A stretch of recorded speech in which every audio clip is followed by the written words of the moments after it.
Hey, thanks, my friend. Thank you. And your beeper's right here. Excellent. Okay. And just point it at the table. Thank you. Excellent. Thank you. Okay, thank you everybody for joining. Thank you so much for Gary for inviting me. This is always fun to be in Texas, and especially to share meat and Bitcoin talk with meat eaters and Bitcoiners. And that is the topic of today's talk. That is the topic of my presentation today, actually. I'm sure, some of you have heard that Bitcoiners kind of like meat, and it's a joke that everybody always talks about. But today I'm sticking my neck out and trying to explain why this actually is the case. Why it's really not such a coincidence that Bitcoiners like so much meat. And so, is this working? Okay. Okay. So,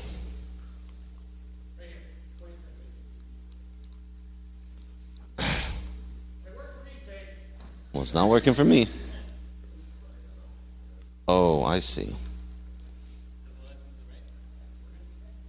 It's not scrolling down. I just wanted to meet you, so. Sorry about that. I was supposed to scroll down.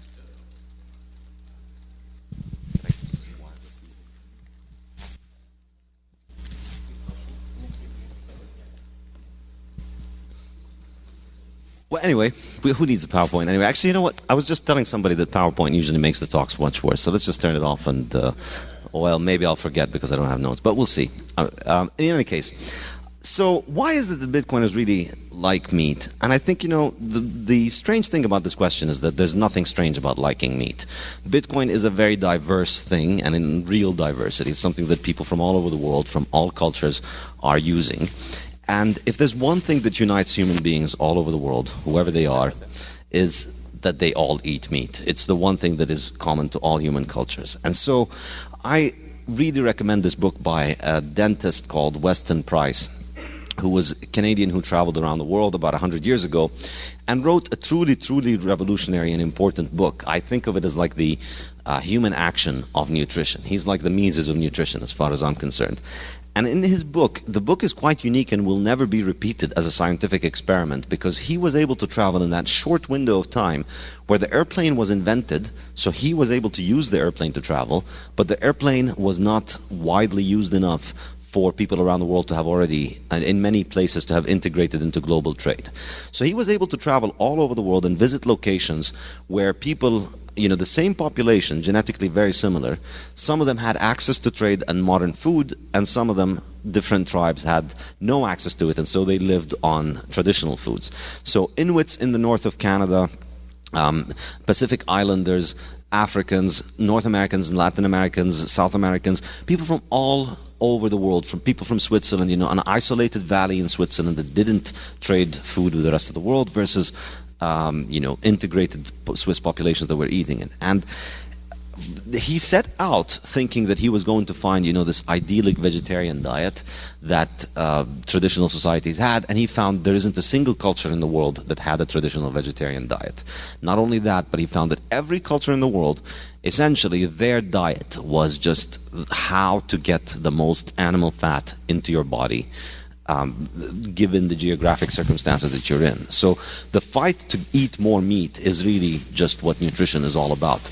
And the impact that moving from traditional foods to modern foods on people's health is astonishing, because you see, the populations, they're very similar genetically, but the ones that were eating flour and sugar and processed food, they had all these modern ailments that most other people didn't really have. And so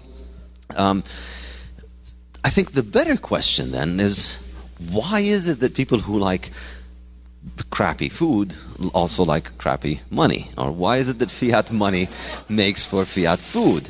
There's nothing curious about Bitcoiners liking meat, but what is it about the no-coiners that attracts them to all this garbage food? Why?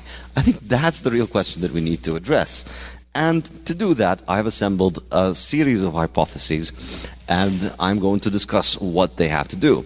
So the first one concerns time preference and soil depletion. So If you remember from my book, the discussion of time preference, the better the money is at holding value, the more people are likely to think of the future, the more people are able to calculate for the future because they know they have something that they can keep with the future, so that encourages long-term orientation.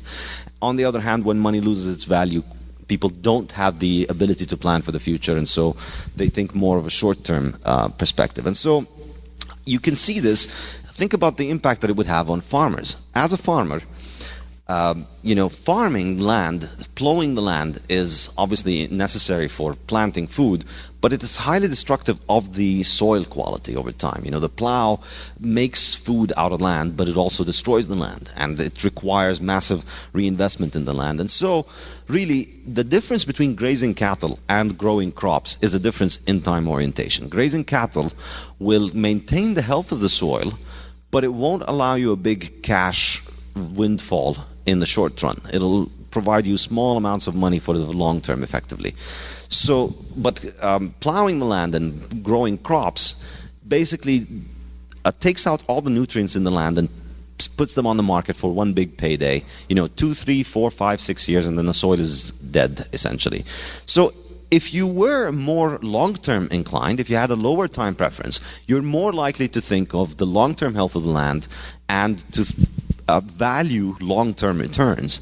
The shorter your time horizon, the higher your time preference, the more likely you are to prefer the kind of economic activity that would deplete the soil in the short run and give you a big return in the short run. And so, because of that, you see how in the 20th century we move more and more toward monocropping and mass industrial agriculture, which is the quick, high time preference way of making money out of land. And the consequence of it, of course, is that land gets destroyed. The soil quality is destroyed after that. And so, now the only way that land can make food is you need to put extensive fertilizers on it. You need all these artificial fertilizers, which is, plowing and fertilizing by farmers is just trying to recreate what cows and other large mammals do anyway in the land by fertilizing it naturally and tilling it with their feet. So this is why, historically people rotate crops, incidentally. So that has been lost because people are so short-termist about it, and as a result, everybody's just growing all these crops. And because of industrialization and all these new modern machines, we're able to strip the nutrients out of the land much faster than we ever could, and that's what's destroying the quality of the land. And I think it's interesting here to compare, thinking of a place like the US versus Switzerland, which I always bring up in these examples because it's the last society to have hard money, really. And if you think about the quality of the soil, if you ever flew over Switzerland, the entire country's blanket of green with cows running around everywhere and eating, although recently they're starting to get cornfields and other kinds of things because, they're off the gold standard now. But, you fly over America and you see just mass monocropping fields. And it almost looks like a factory more than land. And it's stripped soil, this is dead soil. This would not grow food except if you add fertilizer to it. And, there's a lot of work on this, on the relationship between the soil, the health of the soil, and the health of the people. I think it's absolutely no coincidence. The Swiss people are the healthiest or the slimmest people, the lowest BMI in Europe. They're the people. It's the country in Europe that has the lowest level of obesity. The U.S., on the other hand, the soil is depleted and people's health is massively suffering. And even though people think of the U.S. as being obese, obesity is a function of malnourishment. Obesity is a form of malnourishment, and so, as we move more toward also the other aspect, the other theory is in terms of food decisions, this is pretty straightforward. If you think about the future a lot, you're more likely to eat healthy things. If you don't care, if you high time preference, you're more likely to eat Twinkies and Doritos every day. And you see this, I think, all around us. But of course, it's not just that. It's also government playing an active role. Remember, government money allows governments to have access to a money printer that gives them all the wealth that they want. And so it's no coincidence that now your government wants to tell you what to eat and how much of it to eat. And it's quite astonishing that if you look at the roots of U.S. dietary policy, to a very large extent, it's been captured by a religious movement that in the late 19th century, particularly the Seventh-day Adventists, One of their religious leaders saw a vision about, having to stop people from eating meat. And it's astonishing to think just how powerful this thing is. If you actually read about the establishment of the American Dietetics Association and all kinds of organizations, the Seventh-day Adventists have had a program over many, many, many decades of trying to influence government policy, and they've been quite successful at it, of trying to formulate policy to get people to stop eating meat and trying to rail against meat. Now, I'm not a theology expert, and it's all kinds of religions believe all kinds of different things. That's not the point. The point is that because of government intervention, people who have the religious beliefs on diet can enforce them on everybody else by taking over these government agencies. And in particular, the ADA, the American Dietetics Association, is quite influential. It can put people in jail if they hand out dietary advice without a license from them. That's no joke. So, when you think about why your nutritionist tells you to eat grain and so on, remember that, they need to keep their license from organizations that are motivated by this. And it's quite astonishing the amount of influence that they have. And of course, the other side of it is the industrial food producers, or the producers of industrial agriculture. Can we scroll back? Yeah, please. Back. Yeah, the next one. Nope. No, actually, forward. Yeah, okay. Yes, this one. So, and then we see the influence of government-funded science. So somebody like Ansel Keys, who was basically a marketer for industrial food, who came up with a ridiculous study to explain why fat is bad. He looked at consumption of margarine and called that fat, and then he had data for 22 countries. He picked 7, and then he plotted the 7 that gave him this relationship. And since then, this is why your doctor and your nutritionist are telling you to cut down on fat. It's really seriously this stupid. 7 out of 22 countries picked based on margarine consumption. And margarine is industrial sludge. It's not food. It's not fat. You shouldn't feed it to your dog. They looked at data for the consumption of this and basically concluded that, fat is bad for you, fat causes heart disease. And this is 50 years of a crusade against animal fats was based on this thing. Why did this study get so much play? Because industrial food producers like it, because there are very low margins on meat, but a lot of margins on industrial stuff that you can produce with mass production techniques. Harvard University, we must mention, the prime fiat university of the US, their nutrition department was established by a guy called Frederick Stair, and he used to say Coca-Cola is a healthy in-between meals snack. He was one of the people who introduced this silly idea, which you hear all of modern mainstream media, junk media, fiat media repeat about, you will need to have moderation. And of course, under moderation, it doesn't matter how many cupcakes and Doritos you have, it's all fine as long as it's moderate. But no matter what amount of fatty meat you have, it's immoderate, it's too much. You're always having too much meat, you're always having not enough Doritos. That's how moderation always works.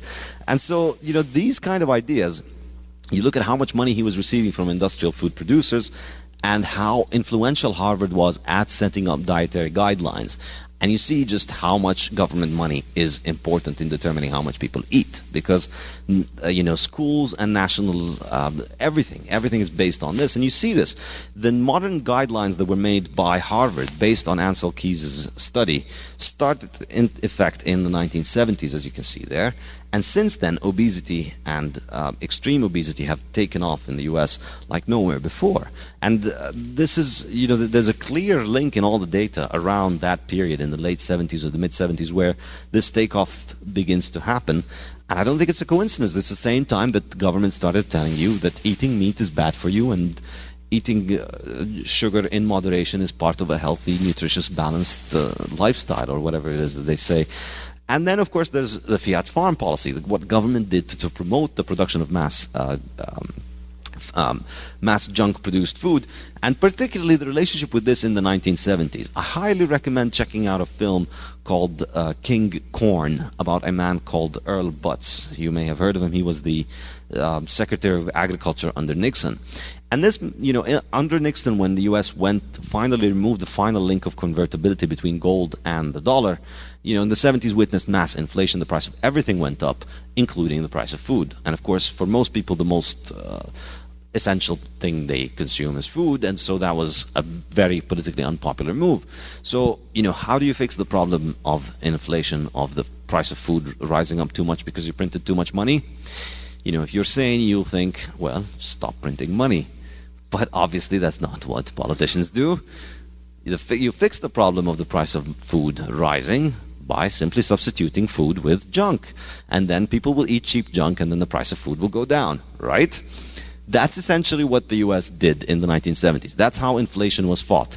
Earl Butz essentially told farmers, go get big or get out. There was no more room for small farmers. There was no more room for people growing actual food. We needed all these mass farms that employed very high-scale capital and machines that would till the land as powerful as possible, take out as much nutrients as possible, make the corn as big as possible, make everything bigger and cheaper. It essentially introduced industrialization into farming.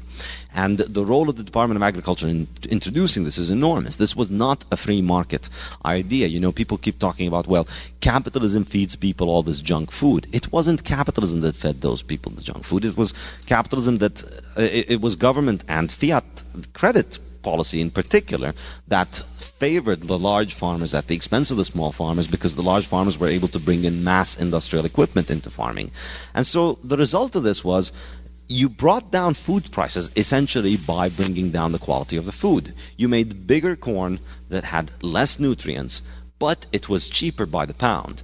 And so you ended up getting a lot more calories and a lot less nutrients, but paying only a little bit more food, and so the inflation looks like it's okay. And that's really, when people talk about where's the inflation, the inflation is in the quality of the food. So if you think about,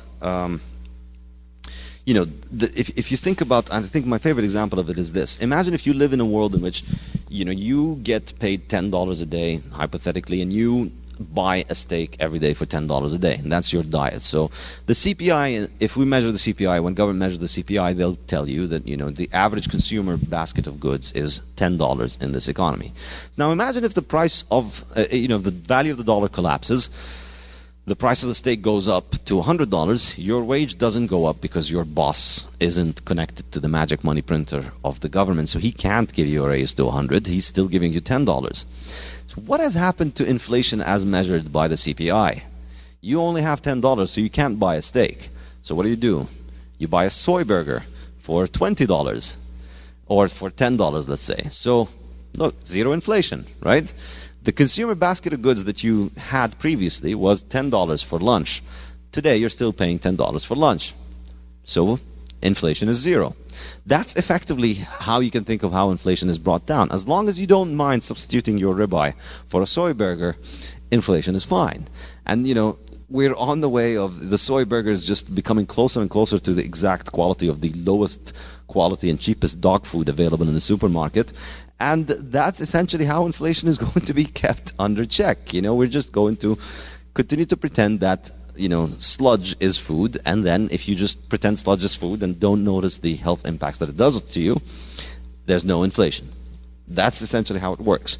So I think in my mind, these are really the main 7 fiat foods that have benefited enormously from government subsidies, government farm policy, and government